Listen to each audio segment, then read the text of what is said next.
तेल तापले, तेलामध्ये मोहरी तडतडली की जिरं, आलं लसूण आणि मिरची, कांदा परतून घेऊया आपण.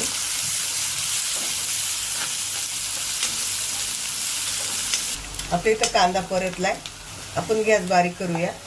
धनिया पावडर, काश्मीरी लाल मिरची पावडर छोटा चमचा आहे म्हणून मी 1.5 चमचा घेते. थोडीशी हळद, थोडासा किचन किंग मसाला आपण परतून घेऊया. त्यामध्ये आपल्याला टमाटे टाकायचं आहे. आपण टमाटे इथं परतून घेणार आहे.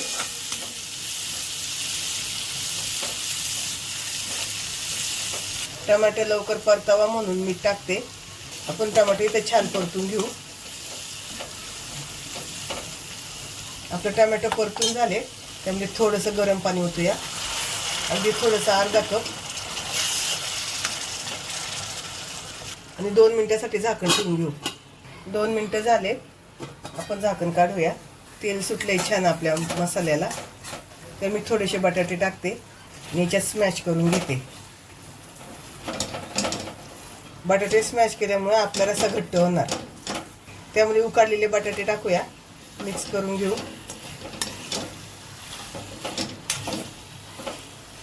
इथं आपण छान मिक्स करून घेतले. आता त्यामध्ये आपण गरम पाणी ओतणार आहे. पाणी ओतल्यानंतर परत मिक्स करून घेऊ. आपण पातळ रस्सा बनवणार आहे. 2-3 मिनिटासाठी झाकण ठेवून घेऊ.